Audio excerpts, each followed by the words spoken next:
Netcasts you love. From people you trust.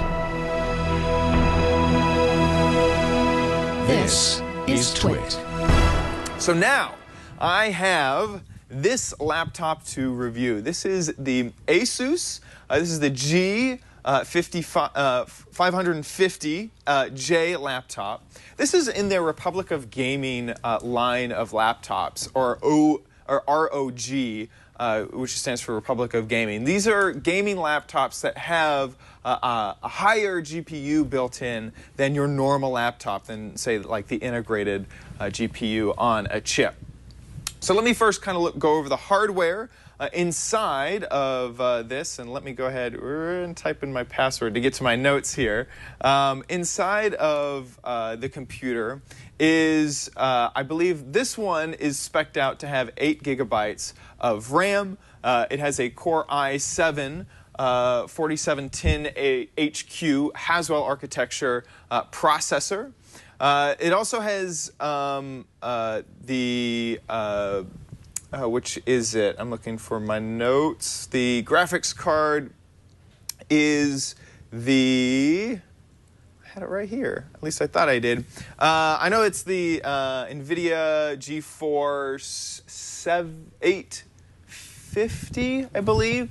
Let me check that one out because I don't want to get that wrong. It is the 850M with 2 gigabytes of virtual memory, and inside there are 2 different fans for cooling, which is kind of nice because it does keep the computer quiet when resting around.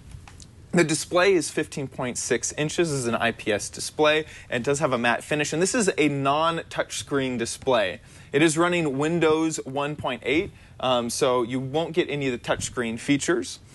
This is a full keyboard. On top of just being a full keyboard, it also has the numpad on the side, which I really, really enjoyed. I love numpads. I am a numpad user, and I like to type in my numbers with the numpad. It also has speakers built into the bottom. They're right underneath this first little wing right here. So there they are, right there. But also included in the box is a little subwoofer, which you could travel around. That's what this is, kind of sitting off to the side. This has its own special port on the side of the laptop, and it's that micro headphone jack. So this is smaller than your normal headphone jack. It's kind of a one-use item with this subwoofer. So to kind of demonstrate that, I'll just play a little bit of music. It's definitely very, very loud, especially with the subwoofer attached. If I were to unplug the subwoofer, of course you get a lot less sound and a lot less bass. It actually kind of becomes a little bit tinny without the subwoofer. But once I plug it back in, it becomes much fuller. It kind of makes me feel like I wish they had just built this right on in, but of course it takes up a lot of space. This is a much heavier speaker. The subwoofer is also a little bit portable with having a removable bottom, and then you can wind up this cord and then lock the connector here into the bottom and then throw this cap right back on, which is kind of nice. So if you wanted to carry this around in your backpack, that's what I would see using this for. Without it, the sound does sound a little bit tinny. Another feature of the laptop is that it has this key right here. On one side you have the power key. On the other side you have just this plain old key. This is called the Insta key, and this is an Asus sort of proprietary thing. So whenever you click it, it will do whatever you've predefined for it to do. So if I'm going to click it once, it's actually going to open up a browser for me. If I click it a few times, it'll open up multiple browsers, which a few of the Twit employees were trolling me before by just smacking that Insta key a few times. If you want to change its function, you click and hold it down, and it'll bring up the Insta key sort of configuration menu. And in here you have a few different options. You can either do an app, you can do volume fading, you can go to a website, open a presentation. This countdown timer I thought was going to be a cool timer, but it's a countdown timer on either just 3 different settings: to shut down the computer, to sleep the computer or to hibernate the computer. But if you wanted to do that in 2 hours, you could quickly hit the key, walk away from your computer, or start to fall asleep to music, and your computer would shut down off of the predetermined time that you had done before. I had it selected on instant app mode, which would open up Chrome, and you can choose any of the applications that you have installed on the computer by going to your programs file and just choosing the executable. So that's the InstaKey feature. I kind of found that useful. Asus also has a cloud service where it'll bring in different cloud services. I really didn't use that. It's, to me, that was just a software feature that came bundled in.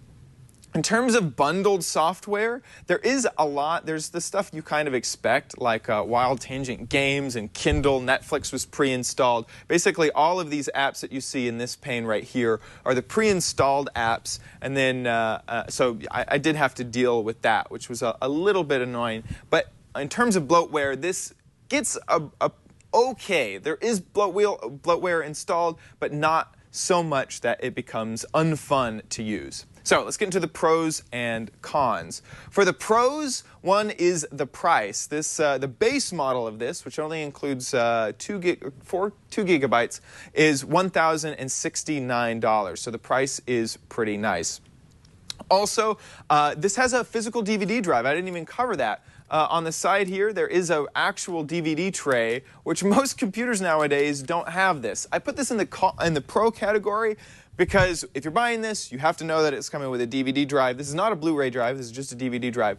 But this might be a really big factor for a few people who still need optical media.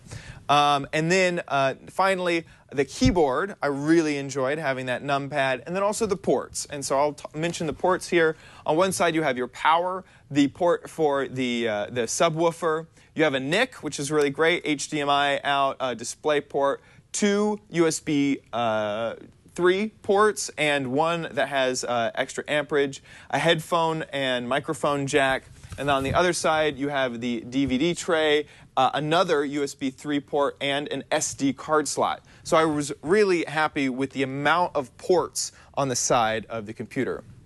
Moving on to the cons, I found the trackpad to be a little bit unresponsive and just incredibly frustrating. Every time that I would use it, it felt like it was very difficult to know when I had clicked. I tended to rest my thumb somewhere in the middle of the right click and left click. This might be something that after a lot of use, you just get used to it and knowing that when your thumb is on one side or the other. But overall, I found this trackpad really, really bad. Another thing was the finish. You can see already, just from this review, there's smudges all over this computer, and it is a smudge magnet. If you check this out, you can see all the little fingerprints that I've ever done on this computer. So that's a con, because the finish didn't quite hold up to actual use. I do like the trim. That would probably be a pro. It's kind of simple. Has red. This is a backlit keyboard, which is quite nice as well.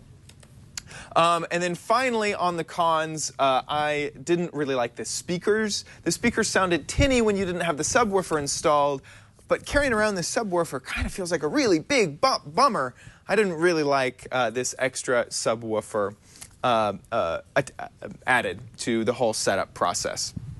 So, buy, try, don't buy for the Asus G550J. This is going to be a try. I'm giving it a try because it was a little bit hard to oh, and I forgot to mention the graphics card was great. I've been playing games, Borderlands 2, Civilization 5, that sort of stuff. Those aren't incredibly intensive games, but I found that the extended graphics card was very, very nice to have on the laptop. It's hard to recommend a gaming computer to an everyday user, is why I gave this a try. For the price, I think it is really amazing. If you look at other competing products, just for laptops, not even for gaming laptops, let's say the MacBook Air, that's around the same price, But with this, you get a really large hard drive. This was a 750 gigabyte hard drive at 7,200 RPM.